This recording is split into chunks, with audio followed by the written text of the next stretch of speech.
The advantages of mindfulness immersed in the body. Khetaka. How light my body, touched by abundant rapture and bliss, like a cotton tuft, borne on the breeze, it seems to be floating, my body. Ananda. Lord, does the blessed one have direct experience of going to the Brahma world by means of supranormal power with a mind-made body? The Buddha. Yes, Anand. But does the blessed one also have direct experience of going to the Brahma world by means of supranormal power with this very physical body composed of the four great elements? The Buddha. Yes. Anand. It's awesome, Lord, and amazing that the blessed one should have direct experience of going to the Brahma world by means of supranormal power with a mind-made body, and of going to the Brahma world by means of supranormal power with this very physical body composed of the four great elements. The Buddha. Tathagats are both awesome and endowed with awesome qualities. They are both amazing and endowed with amazing qualities. Whenever the Tathagat merges his body with his mind and his mind with his body, and remains having alighted on the perception of ease and buoyancy with regard to the body, then his body becomes lighter, more pliant, more malleable, and more radiant. Just as when an iron ball heated all day becomes lighter, more pliant, more malleable, and more radiant, in the same way, whenever the Tathagat merges his body with his mind and his mind with his body, and remains having alighted on the perception of ease and buoyancy with regard to the body, then this body becomes lighter and more pliant, more malleable, and more radiant. Now, whenever the Tathagat merges his body with his mind and his mind with his body, and remains having alighted on the perception of ease and buoyancy with regard to the body, then his body rises effortlessly from the earth up into the sky. He then experiences manifold supranormal powers. Having been one, he becomes many. Having been many, he becomes one. He appears, he vanishes, he goes unimpeded through walls, ramparts, and mountains as if through space. He dives in and out of the earth as if it were water. He walks on water without sinking as if it were dry land. Sitting cross-legged, he flies through the air like a winged bird. With his hand he touches and strokes even the sun and moon. So mighty and powerful, he exercises influences with his body even as far as the Brahma worlds.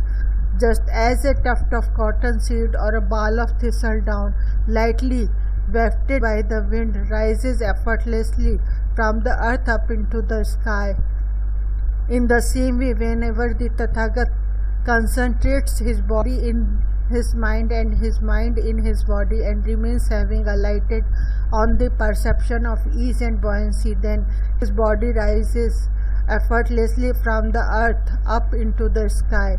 He then experiences manifold supranormal powers even as far as the Brahma worlds. Simply talking, a Lord doesn't maintain the Dhamma. Whoever, although he is heard next to nothing, sees Dhamma through his body, is not heedless of Dhamma. He is one who maintains the Dhamma. They awaken, always wide awake, Gautama's disciples, whose mindfulness, both day and night, is constantly immersed in the body.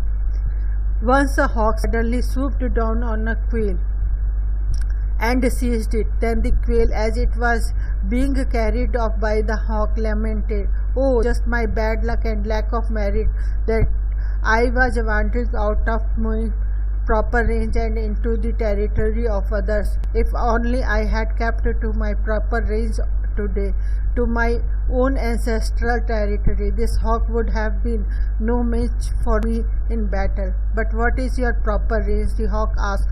"What is your own ancestral territory?" "A newly ploughed field with clumps of earth all turned up." So the hawk, without bragging, about its own strength without mentioning its own strength. Let go to the quail. Let go of the quail. Go quail, but even when you have gone, there you won't escape me. Then the quail, having gone to a newly ploughed field with clumps of earth all turned up and climbing up on top of a large clump of earth, stood taunting the hawk. Now come and get me, you hawk. Now come and get me, you hawk. So the hawk, without bragging about its own strength, without mentioning its own strength, folded its two wings and suddenly swooped down towards the quail. When the quail knew the hawk is coming at me full speed, it slipped behind the clump of earth, and right there the hawk shattered its breast.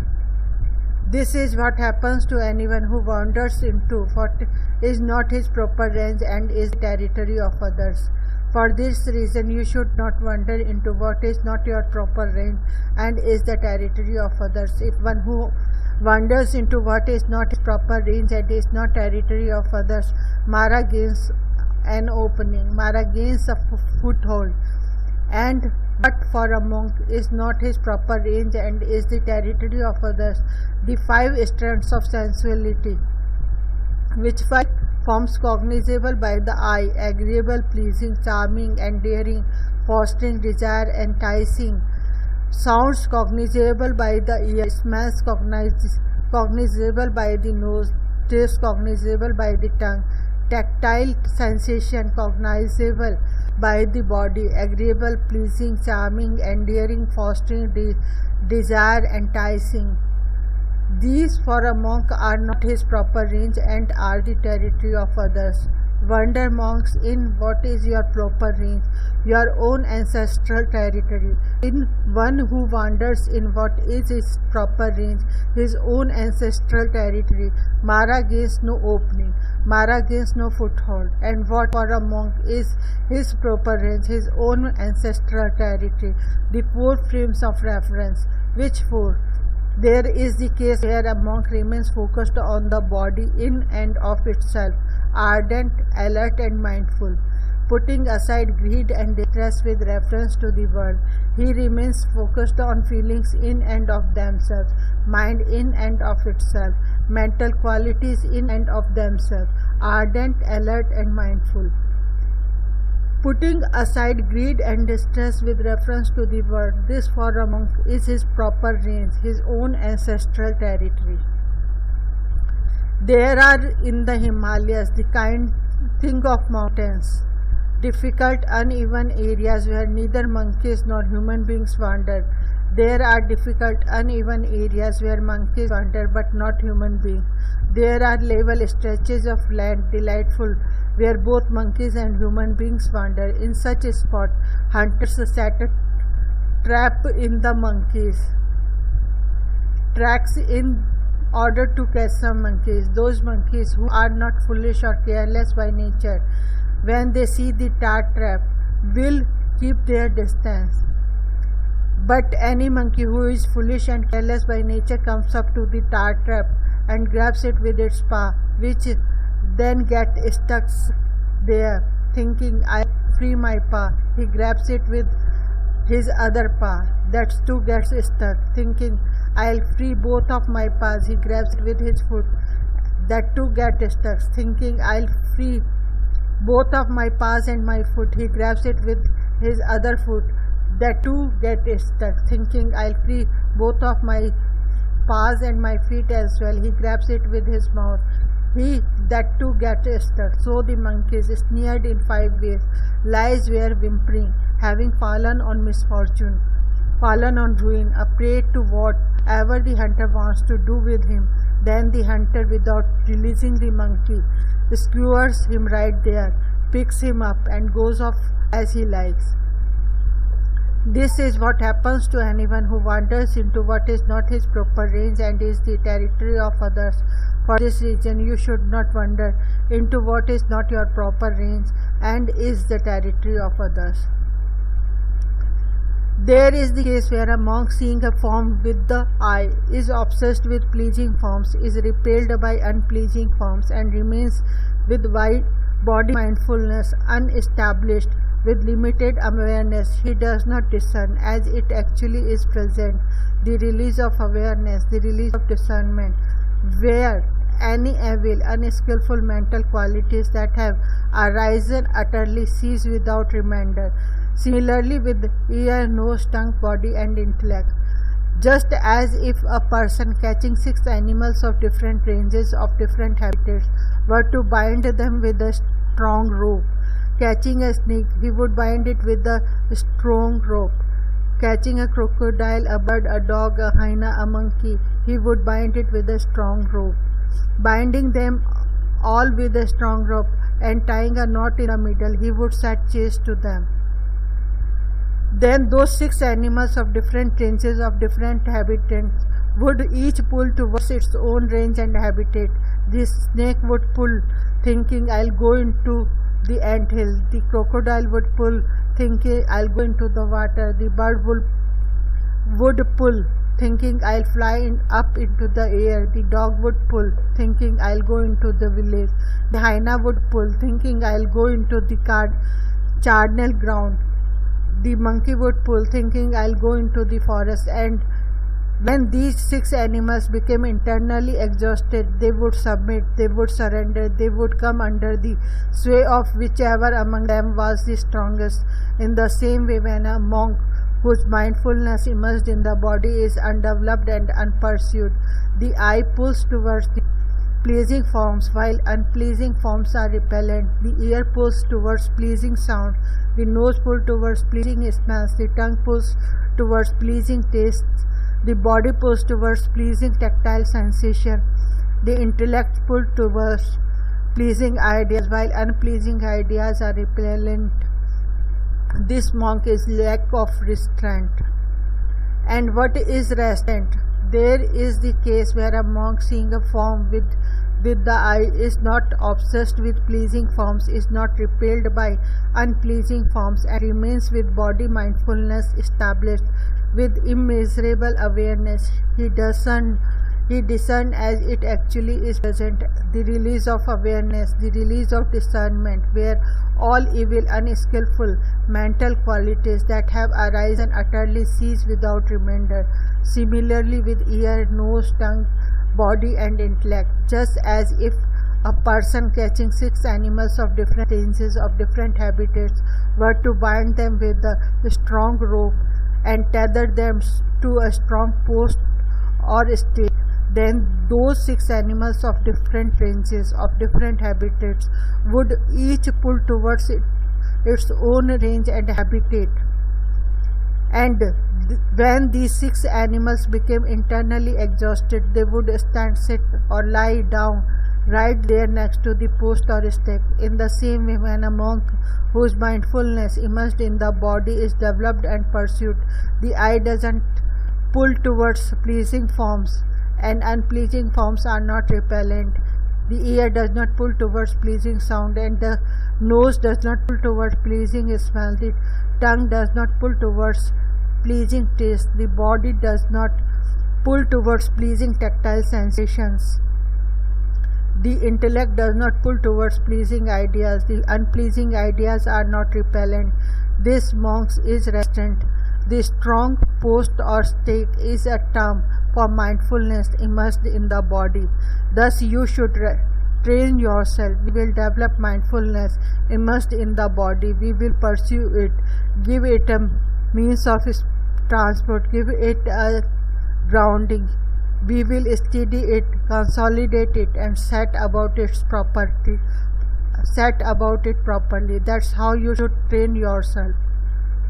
Suppose monks that a large crowd of people comes throwing together, saying, the beauty queen, and suppose that the beauty queen is highly accomplished by singing and dancing, so that an even greater crowd comes thronging, saying, the beauty queen is singing, the beauty queen is dancing.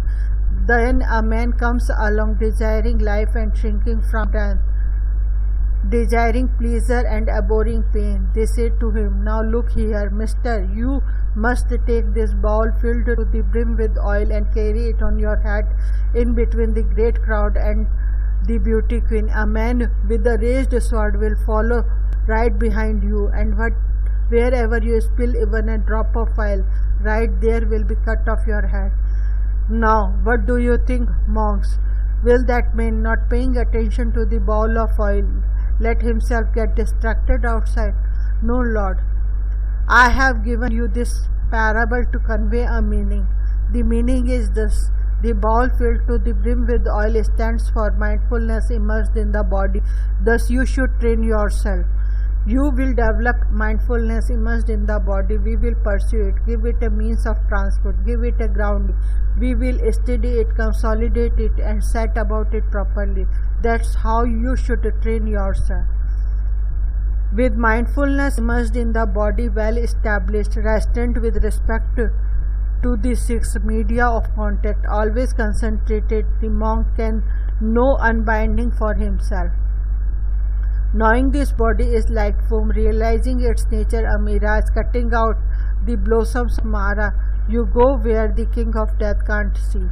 Whoever pervades the great ocean with his awareness encompasses whatever rivulets float down into the ocean. In the same way, whoever develops and pursues mindfulness immersed in the body encompasses whatever skillful qualities are on the side of clear knowing. When one thing is practiced and pursued, the body is calm, the mind is calm, thinking and evaluating are stilled, and all qualities on the side of clear knowing go to the culmination of their development. Which one thing? Mindfulness immersed in the body. When one thing is practiced and pursued, ignorance is abandoned, clear knowing arises, the conceit I am is abandoned, latent tendencies are uprooted, fetters are abandoned. Which one thing? Mindfulness immersed in the body. Those who do not taste mindfulness of the body do not taste the deathless. Those who taste mindfulness of the body taste the deathless. Those who are heedless of mindfulness of the body are heedless of the deathless. Those who comprehend mindfulness of the body comprehend the deathless.